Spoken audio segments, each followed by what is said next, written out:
بسم اللہ الرحمن الرحیم۔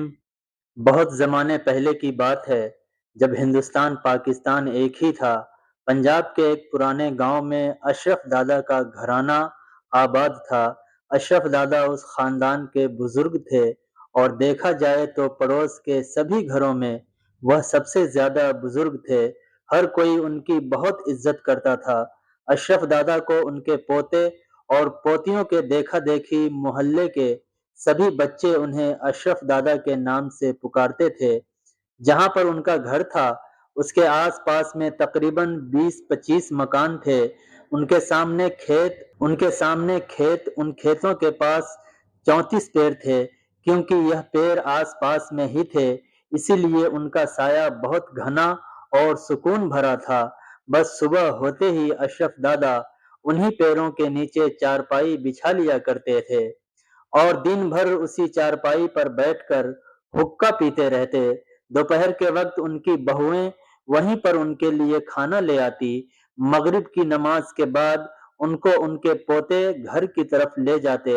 دادا کے 4 بیٹے تھے۔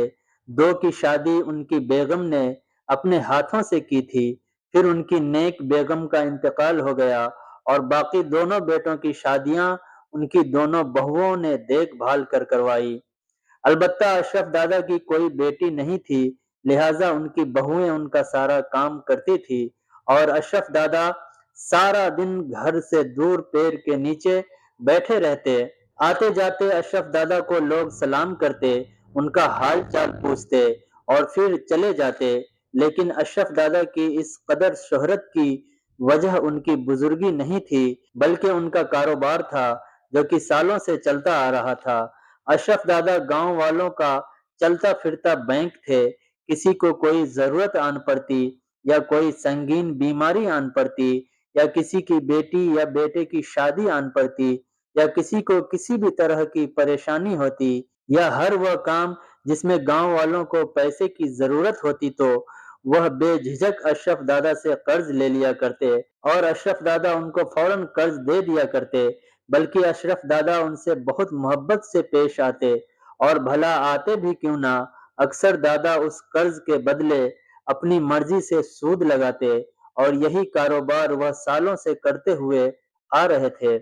ان کے کھٹیا پر رکھے تکیے کے نیچے ادھار کی رقم، کھاتے کی سود کی تفصیلات کا ایک رجسٹر رکھا ہوا تھا جسے وہ ایک پل کے لیے بھی خود سے الگ نہیں ہونے دیتے۔ اگر کبھی بارش ہونے لگتی تو اپنے پوتیوں کو اس قدر شور مچا کر بلاتے جیسے کوئی طوفان آ گیا، مگر اس شور شرابے کا بس اتنا مقصد ہوتا کہ ان کا رجسٹر گیلا نہ ہو جائے۔ دادا اپنی رقم سود سمیت واپس لینے میں خوب ہوشیار تھے۔ انہیں یہ کاروبار کرتے ہوئے 40 سے زیادہ سمے ہو گیا تھا، کوئی بھی ان سے رقم لے کر بھاگ نہیں پایا تھا۔ اشرف دادا کے اسی لالچ اور ہوس میں ان کی زندگی کے دن گزر رہے تھے کہ ایک دن گاؤں کے اسکول کے ماسٹر کا اشرف دادا کے سامنے سے گزر ہوا۔ انہیں روک کر سلام دعا کرنے لگے۔ دادا نے ان کو بلا کر کرسی پر بیٹھنے کو کہا اور ساتھ میں ان کی طرف حقہ بھی کر دیا۔ ماسٹر صاحب بولے، میں جمعے کی نماز پڑھ کر آ رہا تھا، سوچا کہ آپ سے بھی ملاقات کر لوں۔ آپ نے تو کبھی غلطی سے بھی مسجد کا رخ نہیں کیا۔ دادا صاحب یہ سن کر بولے، ماسٹر صاحب مجھے کام سے فرصت نہیں ملتی، کبھی کسی کی رقم دینی ہوتی ہے، کبھی کسی سے رقم لینی ہوتی ہے، کبھی کسی کا حساب لکھنا پڑتا ہے، نماز کے لیے میرے پاس وقت ہی کہاں۔ یہ سن کر تو جیسے ماسٹر صاحب کو آگ ہی لگ گئی۔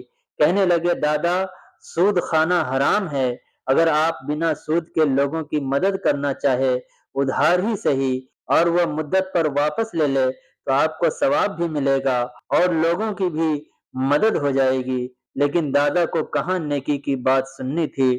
دادا بولے، میاں کہاں پر حرام ہے، کسی کو اگر وقت پر اس کو رقم مہیا کرتے ہیں تو اس میں کیا حرام ہے؟ ویسے بھی آج کل کون کسی کو ادھار رقم دیتا ہے، لیکن میں کبھی کسی کو انکار نہیں کرتا، اور اگر میں اس کے بدلے میں کچھ پیسے وصول کرتا ہوں تو وہ تو میری محنت ہے نہ کہ حرام۔ دادا کو آج تک کبھی کوئی اللہ کا خوف یاد نہیں دلا سکا تو بھلا ماسٹر جی کی کہاں چلنی تھی۔ ماسٹر جی کچھ دیر غصے میں دادا کے پاس بیٹھے رہے، پھر کچھ دیر بعد دادا سے رخصت چاہی۔ اگلے روز ان کی بڑی بہو ان کے لیے کھانا لے کر آئی تو کہنے لگی کہ ابا جی، آج گاؤں کے ماسٹر صاحب کی بیوی آئی ہوئی تھی، آپ کے لیے کچھ پیغام دے کر گئی ہے۔ دادا نے جھٹ سے پوچھا کیا کہتی ہے وہ؟ تو بہو نے بتایا کہ وہ کہہ رہی تھی کہ سود لینا گناہ ہے، اگر دادا ہمیں بغیر سود کے کچھ رقم ادھار دے دے۔ عید کے بعد میری 2 بیٹیوں کی شادی ہے، بقرعید کے بعد میں وہ رقم لوٹا دوں گی۔ دادا کو یہ سن کر بہت غصہ آیا اور وہ بڑبڑانے لگے، ہمارے پاس کوئی مفت کے پیسے نہیں جو جسے چاہے دے دے۔ کل ماسٹر صاحب بھی آئے تھے میرے پاس، ان سے کہو کہ جو طریقہ ہے اسی طریقے سے میں ادھار کی رقم دوں گا۔ یہ صابان کا آخری دن تھا اور پھر رمضان کا مہینہ شروع ہو گیا۔ اشرف دادا روزہ بھی نہیں رکھتے، البتہ افطار کرنے میں ان کا کوئی جواب نہ تھا، لیکن ابھی 15 روز ہی گزرے تھے کہ دادا کے گردوں میں تکلیف شروع ہو گئی، جس کی وجہ سے وہ کافی تکلیف میں چلے گئے۔ انہیں ساری ساری رات تکلیف کے مارے گزر جاتی۔ چاروں بیٹے باپ کی بیماری سے بے حد پریشان تھے۔ آخر وہ گھر کے بڑے بزرگ تھے، ان کی ذرا سی آواز پر گھر کے سارے لوگ قطار میں کھڑے ہو جاتے ہیں، لیکن دادا تو روز بروز کمزور ہوتے جا رہے تھے۔ کمر بالکل چارپائی سے لگ گئی۔ دادا کی چارپائی اب دن رات گھر میں لگنے لگا اور دادا بھی اسی چارپائی پر پڑے رہتے، اب تو ان میں بیٹھنے کی بھی طاقت نہیں رہی۔ ایک دن دادا صبح سے ہی کسی سنگین سوچ میں گم تھے۔ شام کو جب چاروں بیٹے گھر لوٹے تو انہیں اپنے پاس بلا لیا اور انہیں کچھ دیر سمجھاتے رہے، پھر ان کے بیٹوں نے ان کو چارپائی پر سے انہیں اٹھا کر بٹھا دیا اور جہاں چارپائی رکھی تھی اس کے چاروں پائے کے نیچے مٹی کھودنے لگے۔ کچا فرش تھا، اس لیے وہ ہاتھوں سے مٹی کھودتے رہے۔ کچھ دیر کے بعد کمرے میں 4 گڈھے کھود دیے اور چاروں پائے کے نیچے کم سے کم 3 فٹ گڈھا کر دیا۔ اس میں سے 4 پوٹلیاں نکلی۔ جب بیٹوں نے انہیں کھولا تو اس میں سے سونے اور چاندی کے بے شمار سکے نکلے۔ بیٹوں کی آنکھیں لالچ سے چمکنے لگی، وہ جلدی سے سارا مال کمرے میں حفاظت سے رکھ آئے۔ اب تو یہ روز کا معمول بن گیا، باپ روزانہ گھر کے کسی کونے کی نشاندہی کرتا اور بیٹے اس جگہ پر کھوج کے دبا ہوا خزانہ نکال لیتے۔ اسی طرح عید بھی آ گئی، وہ ان کی زندگی کی سب سے حسین عید تھی۔ چاروں بیٹے کی تو زندگی چمک گئی، لیکن عید کے 2-4 دن کے بعد اچانک دادا کی طبیعت زیادہ خراب ہو گئی اور اب تو ان سے بولا بھی نہیں جا رہا تھا۔ ان کی جیسے آنکھوں میں ہی جان اٹک گئی۔ بیٹوں سے کچھ کہنا چاہتے تھے لیکن کچھ کہہ نہیں پا رہے تھے۔ بیٹے باپ کا اشارہ سمجھ رہے تھے، اسی لیے وہ باپ کو چارپائی سمیت اٹھا کر گھر میں گھما رہے تھے۔ باپ کب کس کونے کا اشارہ کرے تو وہ اس جگہ کو کھود کر وہاں سے دبا ہوا خزانہ نکال سکے۔ جیسے ہی وہ غسل خانے کی طرف سے گزرے، دادا کو تو جیسے موت کے فرشتے نظر آنے لگے ہو، ان کی آنکھیں جیسے باہر کی طرف نکلنی شروع ہو گئی۔ اچانک یہ سب کچھ چھوٹے بیٹے نے دیکھ لیا تو پھر زور سے بولا کہ بابا کا اشارہ غسل خانے کی طرف ہے۔ سب نے چارپائی وہیں چھوڑ دی اور لگے غسل خانے کی توڑ پھوڑ کرنے، اور پیچھے کی دیوار کے نیچے اب تک کا سب سے بڑا خزانہ مل گیا۔ سارا کا سارا گھر خزانے کی تقسیم میں لگ گیا۔ ادھر اسی دوران دادا کی روح قبض ہو گئی۔ اگلے روز اشرف دادا کا جنازہ لے جایا گیا۔ دفنانے کے 2 دن بعد کسی شخص نے آ کر بتایا کہ دادا کی قبر میں بڑا سا سوراخ ہو گیا ہے اور اس میں سے کالے رنگ کا بڑا سانپ منہ نکالے دیکھ رہا ہے۔ یہ خبر پورے گاؤں میں جنگل کی آگ کی طرح پھیل گئی۔